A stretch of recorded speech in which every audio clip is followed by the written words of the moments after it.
Fala pessoal, aqui Tenente Coimbra, deputado estadual. Estou fazendo esse vídeo para comentar sobre o projeto 529, um projeto de grande discussão na Assembleia Legislativa. Eu particularmente vou explicar o porquê do meu voto sim.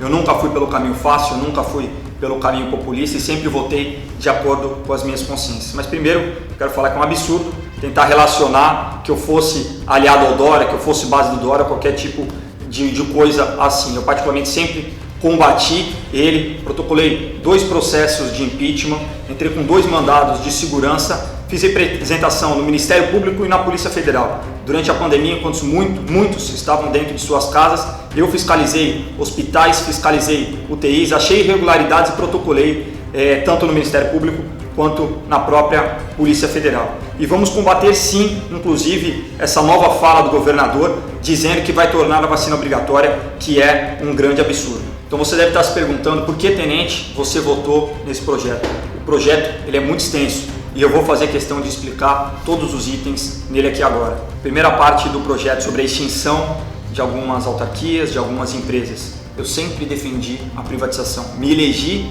defendendo isso e sigo isso à risca. A minha intenção foi sempre diminuir o Estado, principalmente nesse momento de baixa arrecadação e principalmente nesse momento de pandemia. Lutamos, no primeiro momento, porque existiam alguns institutos e fundações onde não estava escrito no projeto o que iria acontecer com o serviço e quem iria absorvê-lo para prestar. Um exemplo, a Oncocentro e a ITESP, e esses foram retirados do projeto. Inclusive, na própria quinta-feira, com a retirada da minha assinatura da lista de presença, derrubamos a sessão e pressionamos o governo a retirar essas instituições, retirar o fundo da polícia e arrumar algumas outras coisas que a gente vai falar mais para frente. Quem você acha que, em regra, trabalha nessas instituições ligadas ao governo na parte CLT e na parte de cargos comissionados? São indicações políticas. Só um exemplo referente aos salários, a MTU tem 10 gerentes ganhando por volta de 22 mil cada um. Com a extinção do departamento aeroviário, por exemplo, vai ser privatizado e as companhias vão ter oportunidade e a obrigação de estender e ampliar seus voos por todo o território do estado. Você deve estar se perguntando, então por que, tenente, você não corta seus próprios benefícios? Eu fui o autor do projeto de lei que tirava 50% do salário de todos os políticos do estado durante a pandemia. Infelizmente esse projeto foi mudado e reduziu 30%, mas eu fui o proponente. No gabinete nós não alugamos carros, nós não temos apartamento funcional e negamos o auxílio saúde também. Ponto 2, vamos falar sobre o IANSP. Para você que não sabe, o IANSP é o plano de saúde do funcionário público. Como era e como vai ficar? O servidor ele era cobrado 2% em cima do seu salário. Abaixo dele, seus filhos, não era cobrado nada e seus pais eram cobrados também 2%. O que muda? Que acima de 60 anos vai ser cobrado 3% e não 2%, porque essa conta no final não fecha. A gente sabe que quanto mais velho, mais caro o plano de saúde e ele mais utiliza essa questão. Eu dou um exemplo, o próprio Exército, que tem o FUSEX, que é o plano de saúde do Exército, proibiu inclusive os pais dos militares a entrarem como dependente, porque no final quem acabava pagando era a própria União. Ponto 3, autorização de venda de imóveis que estão vagos dentro do Estado. Acho que isso não precisa exemplificar, está vago, é só um custo, vai virar uma receita para o Estado. Ponto 4, outra alteração que foi feita foi que, referente ao benefício de saúde, que você tinha que renová-lo a cada 2 anos. Em 2 anos você já melhorou, já voltou a trabalhar e ainda está recebendo o benefício. Isso muda para 180 dias, que são 6 meses, evitando muitas fraudes que a gente sabe que acontece durante o processo. Ponto 5. Repasse do superávit dos fundos especiais para a conta do Estado. O que é isso e o que são esses fundos especiais? O governo do Estado ele coloca em determinada área receita, ele coloca investimento. Se não utilizar todo esse investimento e se por acaso essa área adquirir receita, vai para um fundo especial, falando assim bem abertamente, e não volta novamente para o Estado. Então com isso fica um dinheiro parado se não é utilizado em investimento. Nós brigamos e conseguimos salvar esse fundo das universidades. Por quê? Porque esse dinheiro era revertido em pesquisa. E isso é muito importante para o desenvolvimento de todo o Estado. Ponto 6. Imposto ITCMD, que é o imposto sobre a causa-morte, que é a sua herança passada para o seu filho. Tinha um grande reajuste nisso, fomos fielmente contra, batemos o pé e ele foi tirado na integralidade. Mas o que estava no texto? Que ele queria vincular dentro da previdência privada também a parte desse imposto, que hoje é vinculado na previdência tradicional. Mas conseguimos na luta tirar esse item do texto. Ponto 7. Revisão da isenção de PVA para locadoras e PCDs, que são pessoas com deficiência. Primeiro vamos falar sobre as locadoras, que tem isenção de PVA e tem isenção também de ICMS. Você sabia que hoje a principal renda das locadoras são de venda de veículos seminovos? Hoje, por conta dessa brecha fiscal, 60% do rendimento, por exemplo, da Localiza e da Movida, que são duas grandes locadoras, são oriundos de vendas de carros. Não é à toa que, com certeza, é só você olhar para fora e ver que em vários locais abrem locadoras de carro por conta dessas isenções. Agora vamos falar sobre a isenção de PVA para PCD, pessoas com deficiência. Mas antes de falar da isenção, a gente tem que entender o propósito desse desconto, o propósito dessa isenção fiscal. A lei em si, ela surgiu para as pessoas que precisavam adaptar os seus carros por conta de alguma deficiência para poder transitar na rua, principalmente quando a maioria dos carros eram manuais e as pessoas elas necessitavam, por algum problema físico, mental ou psiquiátrico, de algum automático ou algo assim.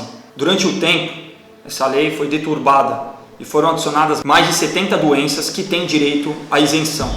Hoje, se você tiver tendinite, você consegue uma isenção fiscal, por exemplo, tanto na compra quanto no IPVA.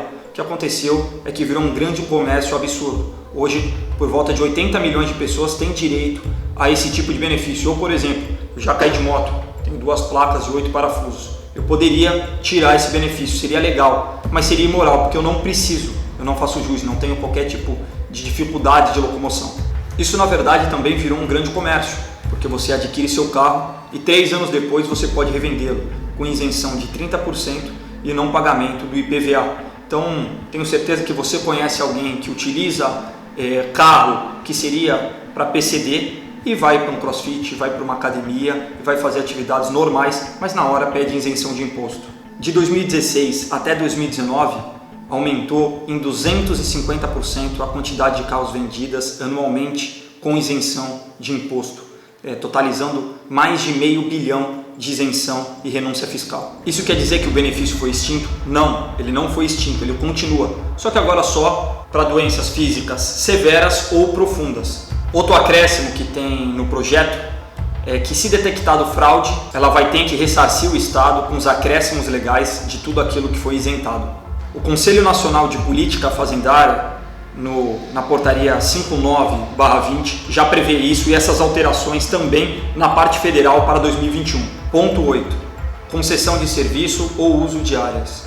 Hoje são quase 10 itens previstos nesse artigo que acabam tendo a liberação para serem privatizados, principalmente os parques, com isso melhorando muito mais a infraestrutura e, obviamente, atraindo mais pessoas. Ponto 9. Processos judiciais. Autoriza o Poder Executivo a reconhecer a procedência de alguns pedidos judiciais e, com isso, não ficar contestando em todas as instâncias e automaticamente só onerando mais o poder público. Então, quando o Estado vê que realmente vai perder a ação, que a ação é justa, o Estado ele retira e paga aquilo que é devido. Ponto 10, relacionado à Polícia Militar.